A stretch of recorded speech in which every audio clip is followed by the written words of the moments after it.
everybody. Welcome to the first ever podcast of Sword and Strategy.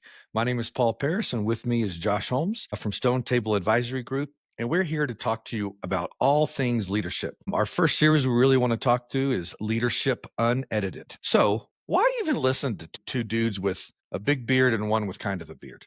Why even talk to any of us? So to get us started, let's just talk a little bit about who we are and what we bring to the table. So Josh, why don't you talk a little bit about your history in management? So I've been in some kind of leadership or management role for over 20 years.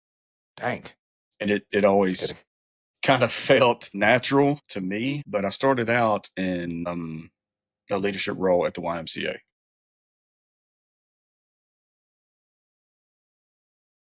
Right? You And can't do that's that. You can't say YMCA, bro, without without thinking a doing that song. part.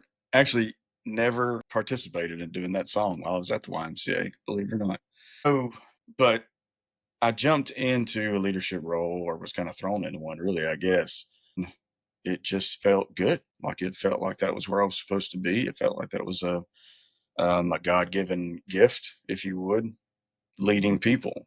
Does that mean it was right every time and that I did it perfect? No, that doesn't mean that at all. It just felt right. It felt like I was in the right place. So like before you started at the Y, did you ever have opportunities to like just lead other people? Not and maybe not even in a managerial like titled role, but did you ever have anything like that that made you feel like, man, this is it? Or was it you walked in day one at the YMCA and you're like, this is it. I got this. No, there was hints and pieces where it kind of went into place through high school and stuff like that. I was kind of mostly quiet during that time, but I really jumped into the YMCA shortly after high school. So I really kind of went straight into that. I didn't go straight into management when I started at the YMCA. I was a counselor at first with kids, and um, but there were times, yeah, where something would come up in a group setting, and instead of waiting for somebody else to take charge, it would get on my nerves because it would sit so long. And then finally, I'd just say, "Okay, I got it. I'll take it. I'll do it from here." So it kind of was just a natural instinct. Yeah. What Sweet. about you, Paul? What was your what was Yeah. your talk about myself all the time? Dude, like leadership, my first ever like taking leadership wasn't even business. It was on the soccer field. I always played defense. I was very vocal on the field. I'd lose my voice every freaking soccer practice, every soccer game. Like I'm screaming and yelling at people in a positive, encouraging way. Unless I was the other team, then maybe not so much. But that's where I kind of started to. But then once I got in business, once I graduated college and got in business, I was really like, I was the shy guy. I was the guy that just walked in. I just want to do my job and go home, people. Like, please don't ask me to do anything more. That's how I was. And over time of working, I got put into other management positions. I worked for an auto dealership when I first got out of college, and that was really great. And then through some various other jobs, I had moved over a few years later to an auto auction and had my first real like managerial job, managing people. And it wasn't just a managerial job where I'm like, managing just here's these people in this one office. It was a remote managerial job where I had people in an office and then I had people scattered all across multiple cities and multiple Right, states. right. And unlike you, sir, I came in like, holy moly, I am not equipped to do this. Even though I was, right? Even though fully I was equipped to do this, I came in with that exact feeling of what am I doing? What am I doing? What am I doing? Don't let your employees see your knees shaking. Right, That's right. how it felt. It's then I've been in management ever since and had, I would say, varying degrees of success. Like it's been good. Been able to manage a whole bunch of people at once. That's the So way it kind of was here. Is more of I say there's more success than there was failures. Of course, failure is a big part of success. But when you're leading people, especially when you're leading like groups of kids and teenagers and stuff like that, you really realize how important your leadership role is in shaping the next true. generation or the next Yep. leader or the next whatever it may be. It's so important. I mean, I think a lot of leaders look at it more from a perspective of what can they do for me instead of what can I do for them. Yeah, I think you're right. I think the responsibility of leadership, not just management. Sir, there's a difference between managers and leaders, and we're going to get into that in subsequent podcasts later down the road. But there's definitely something there with leadership and having that responsibility, right, over people. And it kind of sounds like for you, you came into that leadership role, if you will, right, full of confidence. And I know what I'm going to be able to do for these people. I know what is going to happen. Where I was the opposite, right? Right. I know that I need to do this, but what am I going to do what if I hurt their career? What if I lead them in a down a path that's not good, you know? All right, so let's get into it. Let's talk about leadership. I would like to talk about the difference between a boss and a leader. For most people, that's you don't really know that that's a distinguishing trait Right. on Sure. both ends until you've been involved in it a little bit more, I guess. But your bosses, to me, typically going to be a guy that leads behind the pack, and your leader is going to be the guy that's out in front, taking charge, showing the way, servant leadership. His team, a leader's team, is he's there for them. He works for them. Where a boss mentality is they work for me. And I think that's something that continues to be the problem in management, supervisor positions, directors, whatever leader title you want to go with. It can swing. Both are capable of being in those environments. And usually to me, it's involved in, not getting the tools you needed to learn leadership roles. You've been, trial by fire. You're thrown into the water. You don't know how to swim. And then you never stop to get that training. Do you not agree on Yeah. that? No, no, yeah, I'm with you. Boss and leader, when you first come into a role like that, you first get your first boss, position, your first manager position. I'm not sure the idea of boss versus leader comes into your mind. Mhm. Like, I No. think you feel like it's synonymous with the same thing. They both mean at the base root kind of similar things. They're both over people, that kind of thing.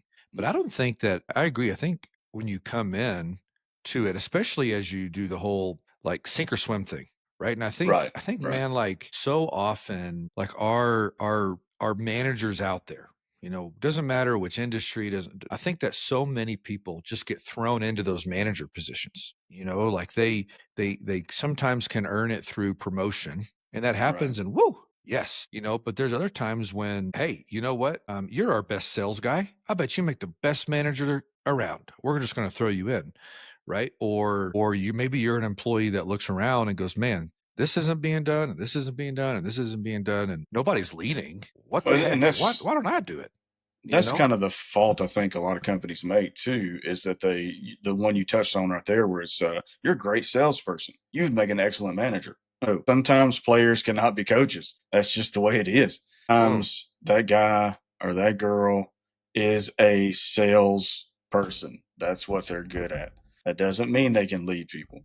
And I don't believe that everybody can be trained to be a leader. I just don't think there's certain personality traits that it's just never going to happen. And companies got to quit confusing that. I think, it's funny, or not even funny, but I think it's true what you say about training. I think and there's a distinction between boss and leader. I think Mhm. everybody can be trained on how to be a boss. That's easy. Here's what you do. Here's rules. Here's these HR policies. Here's the job, blah, blah, blah. Everybody can be trained on how to be a boss, but you can't train everybody on how to be a leader. Right. I think there's some people you can train into leadership, but you have to have something kind of in you, right? Kind of innate in you to get to that point. Something that is brought out of you in the process of learning and growing through that I don't think is innate in everybody. And that's not a slight on people. There are people who are born to lead. There are people who are born to be bosses, and there are people who are born to be led, right? It happens all the time.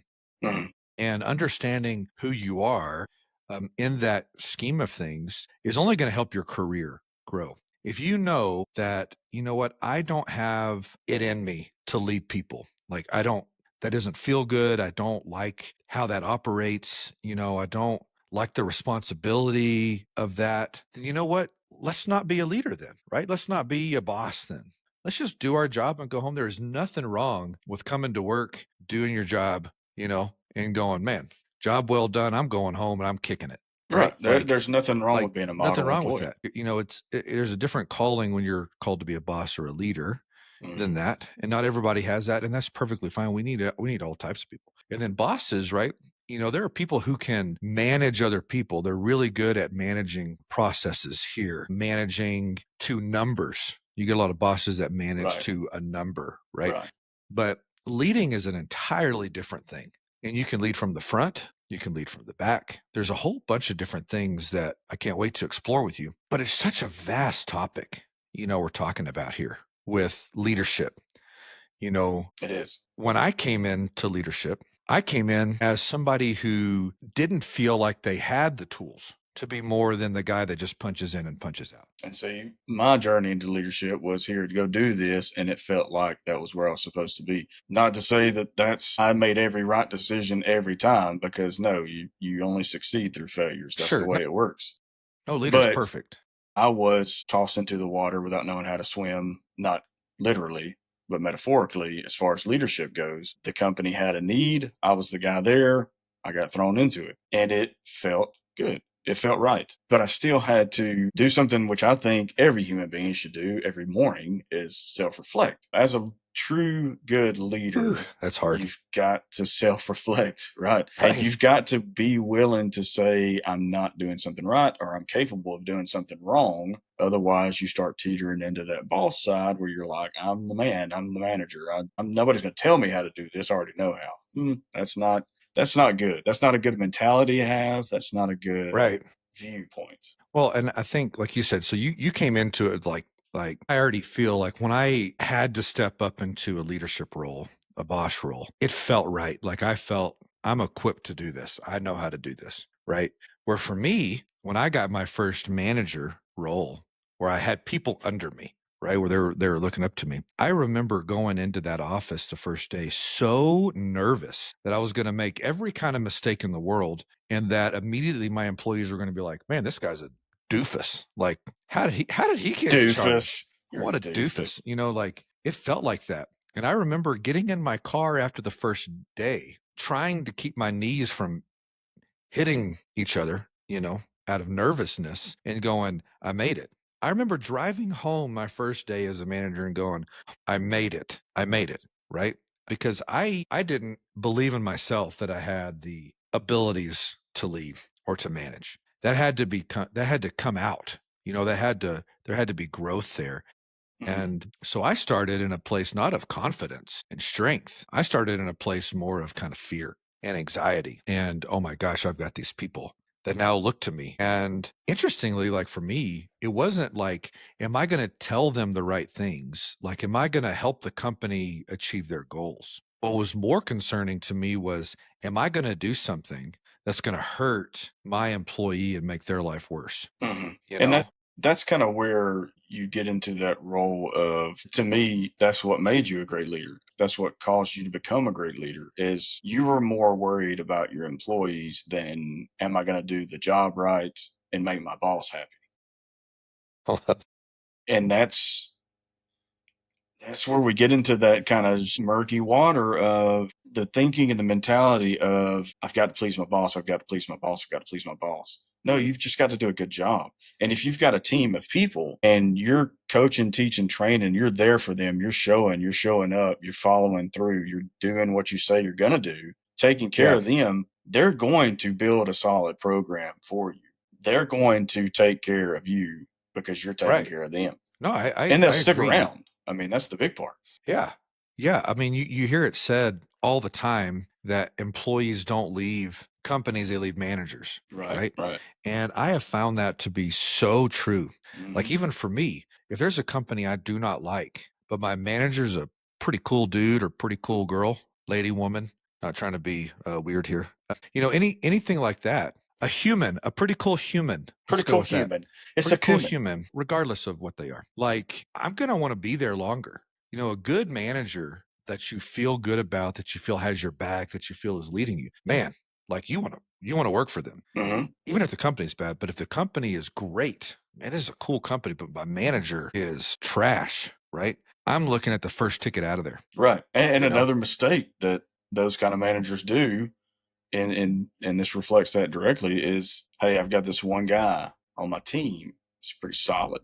I'm going to lean on him really hard. I'm going to lean on her really hard. I'm going to push them to the brink of extinction. And They're the that's dodo bird.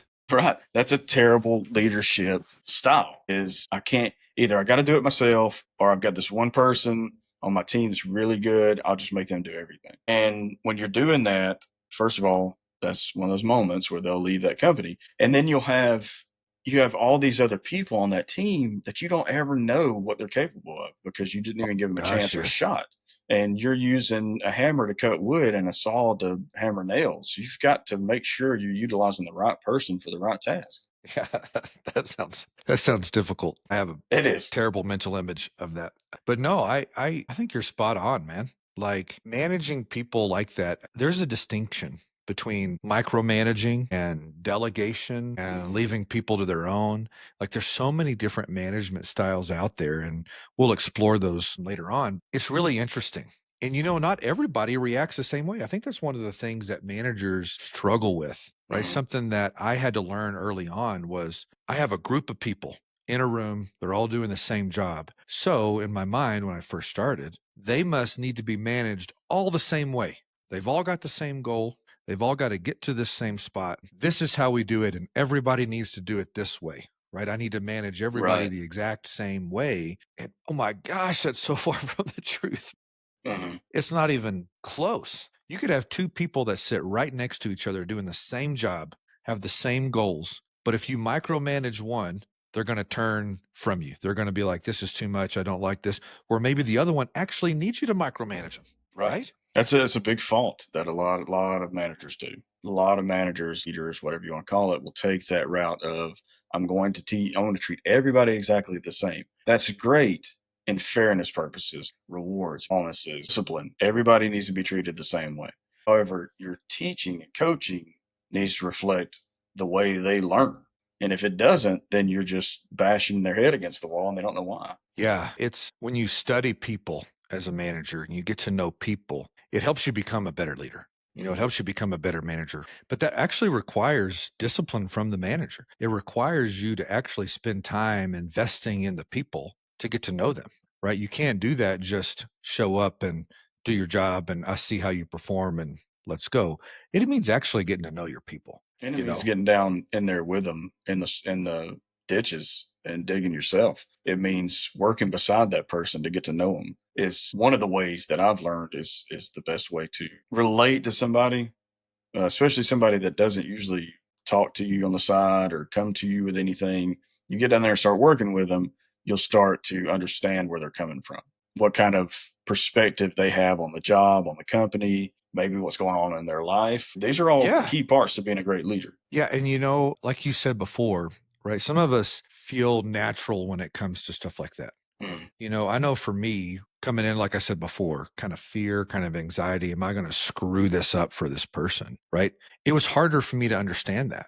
Like, I knew, if I want to ingratiate myself to them, yeah, I've got to do the work. I can't just go sit in my office somewhere else, and just chill there and lord over people.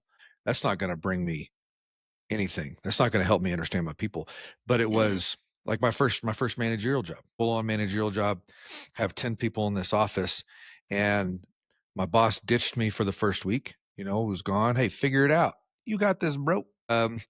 And I'm sitting there going, "I don't even know which door I'm supposed to go into. Where the heck is my team? I don't even know what they do." Right? Like, it's crazy. And I go and sit down and I tell them, I sit down with each one, I listen to them, listen to their calls because it was an inside sales job, and I'm listening to their calls, and then I take an open computer and I just start making calls myself, mainly because I didn't know what else to do. mhm. I wasn't gonna go sit in an office and just, twiddle my thumbs, sitting there going, "Well, cool, I'm manager now." No, I knew I was gonna be held accountable to stuff at some point. Right. So, to keep my day from not being like just me looking like I don't know what I'm doing, Mhm, I'll mask that a little bit and I'll just go work. And me working beside them and doing the job with them actually was the most beneficial thing I could have ever done that first week. Like I'm actually thankful my boss jetted town that first week. Because if not, I would have been stuck in an office doing training, talking through reports, doing all this stuff.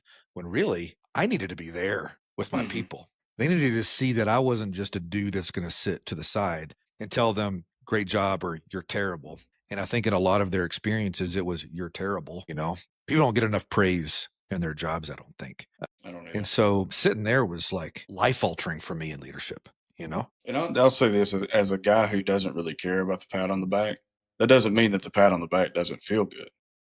Sure. That means if you got a guy, gal, or whoever that if they have that mentality of you can tell they're like they don't really need praise. It doesn't mean they don't want it. It means that Gosh, yeah. it doesn't decipher what they're going to do at work is what that means. But it doesn't mean that a reward, a thank you, a good job is not wanted. It's just not needed. And so as leaders, you need to give those. You need to give those shout outs when it's appropriate to do. You have to. I don't care who it is that does this whole. I don't need a pat on the back. That whole false of that is. I guess is the best way of putting it is it's just so underrated how powerful that is to give It somebody a pat on the back, especially the ones that don't need it. it is, man. It is. Like I'm a guy too that I don't need you to tell me I did a great job. I'm just gonna work, right? Mm, But woo, if somebody comes up to me and goes, "Hey man, I see you. See what you did. Great job." Or yeah, a literal pat on the back, that lifts my spirits for the day like nothing else. Like I don't need it. I right. can still function. Let's go, right? But dude, you get one of those things, it is great. And I'll tell you, the person that says they don't need it is only going to last so long without getting one. I'm telling you, it's you need some kind of, especially if they see other people getting them. If other people are getting thank yous and pats on the back, and they're not, eventually they're going to be like, well, maybe I'm not doing a good job. Maybe I'm actually struggling here trying to get a good job done. Yeah, I think that's where like people in my past that I've seen, mentors, if you will, that I've seen, and I've seen good mentors and I've seen bad mentors, right? Mm. And mentors doesn't have to be this title that they have. It's just somebody that you look up to, right? That you work with closely, that can guide you in different things. And the It may good not even ones, be your leader or boss. It may be outside right? of They may that. be somebody else. They may be not even work related, right? I think the good ones I've seen are really good about what you're talking about, Mm. you know, giving praise where it's due to other individuals, not just one person, you know, praising a team as a whole, that kind of thing. Where I've seen some other mentors and, you know, it's important to note not to discredit people that give bad advice or that people that manage really poorly or are bosses, you know, lead by a certain way versus leading Yeah. because they're so vital to you as a manager growing. Hmm. So much of what I saw from the bad mentors, the bad advice, some of the manipulation stuff, some of the I'm only going to focus on one employee. I'm going to treat this one really poorly because I don't like them. Like I've seen that and it helped me go, okay, this is what I'm not supposed to do. I've got an Sweet. example of Yeah, yeah. that. So, one of the worst things you could do as a leader is overemphasize a conversation, meaning like this. Yeah. So, I've been in the presence of other leaders that will get a phone call from their boss, manager, whatever it may be. And the conversation goes something like, "Hey, did you forget to do, such and such? Remember, it's got to be Yes. done by the end of the day." Okay. I And forgot. so they'll get off the phone, immediately call somebody else and be like, "I just got chewed because we didn't get this done and I asked you to do it." It's like, no, I was standing right here. You didn't get chewed. Don't do that. Don't do that. And don't say, well, because so and so said so, we've got to do this. No, it needs to be you leading the charge as a leader. So, and those are bad mentor moments in my career, I guess you would say, stuff I learned not to do. Yeah, you know, I remember a time, dude, I had a sales guy underneath me and like the guy, great guy, and he wasn't performing to what we needed him to perform to. There'd been some changes in the market, some difficult stuff. Get rid of him. And yeah, I got a directive from on high, right? Get rid of that guy. He is trash. I don't like him. Didn't do anything worth getting rid of. Like there was Hmm. no breach in anything, right? And I'm like, what? Like what? What are you telling me to do? And Hmm. it's get rid of him, write him up, do this. And so I was forced into doing that at one point. And the manager even told me, my leader had even told me at that point, I know you're putting him on this write up. I want you to go ahead and start interviewing people for his job because he's going to fail. Hmm. He's going to do this. And it's Hmm. like, my gosh, this is wrong in all sorts of ways. right? This is not how you treat people. And I remember going to that guy, and he and I are in the car, and I just delivered this terrible thing to him about a performance plan. And he asked me a question. He said, do people at the corporate office even like me? And I had a decision to make, bro. I had to either be like, oh no, everybody loves you. You're so great, keep going, bro. No, I could have done that and been inauthentic. And this part is not necessarily something I would recommend necessarily. Or I could have told him the truth. And I did. Right. I said, man, you know what? They want me to fire you. They think that you can't do this job. They think that you're worthless for this company. In fact, they've already sent me people to interview to take your place. And this performance plan is a 3-month performance plan. If that tells you the confidence they have in you. And I saw my employee just like shrink down, Mhm. like, oh man. But I told him, you know what? I don't believe any of that stuff. All that stuff is crap. You're I a good believe you can't. I employee. don't give you 1 month. I'm only giving you 1 month. Get out of here. No, it was like, you know what? We're going to do so good. I'm going to help you, and you're going to do so well that they're going to take back all the words they've ever said about you. Mhm. And that can work. Sometimes you have to be really careful. You have to really know your people. If you're a boss, you don't know how to do that. Right. If you're a You've never boss, you're learned them. just going that. If you're a leader and you learn the people, I knew his kid's name, right? I knew what he did outside of work. I knew what his hobbies were. I knew what he loved. I knew where he grew up. Like we got to know that over time. And Mhm. so when I said we're going to do this, he believed me. And we did. And he became one of the more successful people in the entire company after that. And Just that has because nothing somebody to took do some with me. time. Yeah, just because somebody took some time. And bosses don't always get that. And again, kind of going back to what we were talking about throwing people into a leadership role and going, oh, you're a leader now. Just go do it. You don't get to that point without mentors or without advice or without growth, you know? You don't. And I would say that you said that you didn't really, necessarily have the leadership in you when you first got thrown into it or didn't know. But I would say that you were only capable of developing those skills because you did have an inner leadership in you. And I don't think there's anything wrong with what you did in that situation. I think being honest is a real important trait to have as a leader, because if you'd went the other way with it and told that employee, hey, no, man, everybody thinks you're cool. It's nothing to do with you. Yeah. There's no problems there. Then he may have never had that fire under him to change, and then 3 months down the road, he'd been gone. Well, true. It could have worked out differently though, right? I could have said, "Man, they hate you." And I think I even used those words. And And then he could have quit. he could have been like, "Oh, okay, well, I'm not doing this. I'm I not going to quit." try. Like it could have happened. So I was taking a major risk, but because I knew him, I felt like we could. But I think it's important, kind of what you said. Yeah, I didn't know that I had those abilities in me. Crap. When I was first out of college and going through career life, right? I got told more often than not, Paul, you're too quiet. Paul, Hmm. you just sit there. Why don't you bring any ideas? Well, it's because somebody else already talked. And why would I repeat the same thing? Like that was my line. Hmm. I didn't talk. I wanted to do a job. And then when I had to get put over actual people and employees, it was like, is that who I am?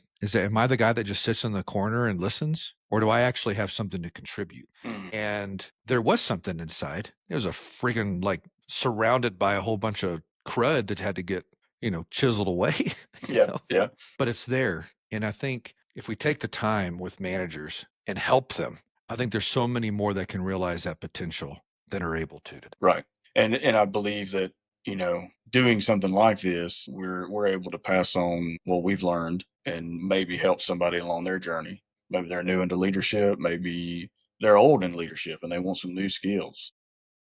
Yeah. This podcast is going to bring that to them. I believe this podcast is going to bring that to you right now, right here, The happening one person right now. watching right now, just kidding. Yeah. Hopefully there's more than that. Anyways, so like agreed. We want to give some help here. Something that's like kind of struck me though, because obviously you and I have different backgrounds. Mhm. You were fully into, I'm confident I got put in this role, whether I just had to jump into it. And man, here we go. And I came from the opposite end. Mhm. I'm curious how you feel just about like, because there's people out there that have got to feel like, man, that's how I feel. But what were some things that like you struggled with because of the kind of mindset you had going Arrogance. into it? There Yeah. you go. I never approached management with this I know everything attitude, but it was like, oh, everything I do is going to work. I know it is.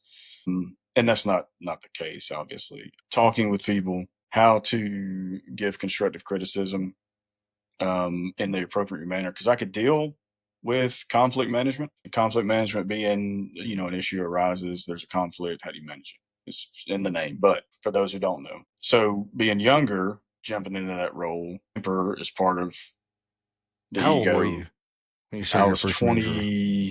20. I was 20 when I got my first real management role. Yeah, Ye 2020 in 2020. Oh, You I were was 20 in 20 years old. 2020?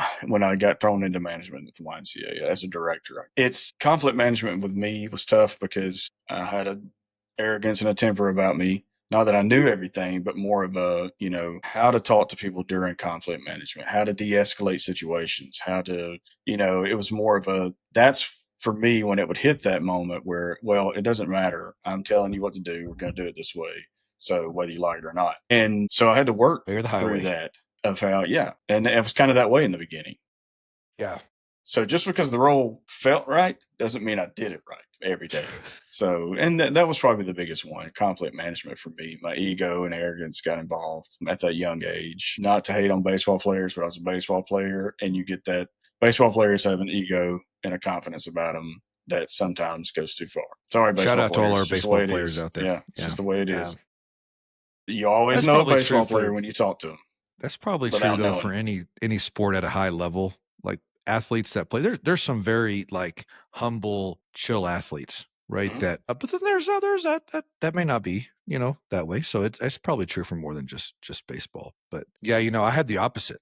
Like I didn't come in with arrogance and confidence and any of that stuff. Ego. Mhm. No, in fact, I felt like they made the wrong choice. I Mhm. can't believe they picked me. Yeah. My gosh, what happened to them? Why did they choose me? And so I had a whole different set of challenges from you. Mhm. How do I display confidence when I don't feel it myself? When my whole How do insides I are shaking. yeah, when my insides are doing the cha-cha-cha. For anybody that doesn't know that, it's an old dance. Or it's probably not even that old. Who Because I think knows? people still dance the cha cha cha. Do they? Sure. Sure. There's probably a cha-cha-cha As group far as we just know. down the street. But learning to how to navigate both of our challenges, right? Mhm. Mine, the fear of doing something wrong was mine. And it sounds like yours is more like not a fear, but of I'm already too good at this. Mhm. You know what I mean? I was Like I've already born got for this figured this. out. And that's kind of the way it was. It was is like I said, it felt natural, but that Yeah, doesn't mean it is natural. Just because you're born to do something does not mean you don't have to hone your blade and exercise your skills. Like you're learning every day. As a human, you should be learning every day anyway. But sure. even in a leadership role, you should be actively working at it. It's not just something, hey, I'm a manager now. All my skills are come to me in the wind. That's not the way it works. You Oh, got to research, you got to study, you got to train, you got to take out what doesn't work and try new things. You got to talk to your people. Like I did, I wish it's something I had done earlier on in my career, but later in my career as a manager, I would do one on ones with my team where I would sit down and I would critique their work for a monthly basis. And then I would turn it back on myself and say, okay, what am I doing that you need me to stop doing? What am I doing that works? What am I doing that you like? Criticize me. Go ahead. And you have to be prepared to hear negative information about yourself and your work style, your management right. style. And I loved it though. It was a great way to learn something about myself. And then obviously they're going to come back with things that you can't change, that it's Right. just impossible, Sure. mainly because of Sure. company, guidelines and stuff like that you can't do. Yeah. But they're also going to come back with stuff like, hey, the other day when you were talking to us, you seemed a little condescending, or maybe you were a little overbearing, or, hey, I don't like the fact that you disappear for 5 minutes at a time. Well, just so you know, I'm not actually disappearing for 5 minutes. I'm going and working with somebody else. You're not the only member on the team. So we got to keep that in perspective. Yeah, yeah. You can also clear the air of misunderstandings, which misunderstandings can cause a lot of problems as a Well, manager. yeah, yeah. Oh my gosh, I'm losing my mind here. I'm trying to think. What was the movie that came out a few years ago? As a space movie. It's about launching. Can we say movie titles on here? We can say whatever we want to, Josh. What's eating Um, Gilbert's grape? Yeah, that's the movie. That's a space movie I'm Space talking movie, about. right? No, no. Oh my gosh, I'm losing my mind. It's the one about the ladies who solved all the math to get us into space. Hidden Figures. Interstellar. Thank you. From the producer to my left. Not Interstellar, oh gosh. But in Hidden Figures, right? You have the Mhm. main character who works like crazy, and is solving all these problems because of the time that America was in and segregation and stuff. She had to go all the way across campus to go to the bathroom, right? And it would Mhm. take her I remember in the movie it was like 45 minutes or something like that, 30 minutes an hour, whatever it was, because she had to go all the way across and all the way back. And the boss finally was like, "Why are you gone for long periods of time?" Right? And she's like, "Cause I gotta go to the bathroom, bro. Like I can't go right here. You make me go all the way over here." And then if you've seen the movie, if you haven't, go see it. I It's a great know. movie. But he changes some stuff, but it's kind of like that, right? Understanding once he understood what his employee was going through and Mhm. why there were gaps, right? He knew then how to fix those gaps and how to Mhm. manage through those gaps to help the employee. And I think so many times as leaders or bosses, we don't do that, right? Well, We just hammer assumption. home. Yeah, assumption. It's a very big motivational killer. Like it's you assume that your employee understands something, or you assume that your employee knows how to do something, and you just give them something and then walk away. You are setting them up for failure, and you Yeah. shouldn't do that. You know what they say about people who assume? They They make assume. assumptions. That's what they do. We'll keep it good here. Keep it clean, sir. Keep it clean. Yeah, keep it clean. But yeah, all this is man, I'm so excited to be able to talk through a lot of this stuff more in depth on just what leadership really means, like the heart of a leader, right? Mhm. The heart of what that looks like, how to become that, how to find that within you if it's there, Mhm. right? And how to mine that, if you will. A lot of cool stuff we're going to get to explore over time here. I agree. I'm super excited about this, and I hope this helps. Whoever's watching, I hope you can take stuff from us and utilize it in your career and your journey. That's a big part of why we do this anyway. Yeah. So this has been great, Josh, as just a introduction to just leadership unedited, right? It's what we said before and Right. kind of a little bit about our background for what it is. Excited to talk with you, man. Can't wait to continue this series with you. I agree. From us to you, we want to say tune into us next week where we'll be talking about there's so many leaders and managers out there that are surviving, and you can't just survive. We want you to be able to thrive. So next week we're going to talk about how you cannot thrive in fear. So join us next week. We'll see you then. Thanks, everybody. Bye.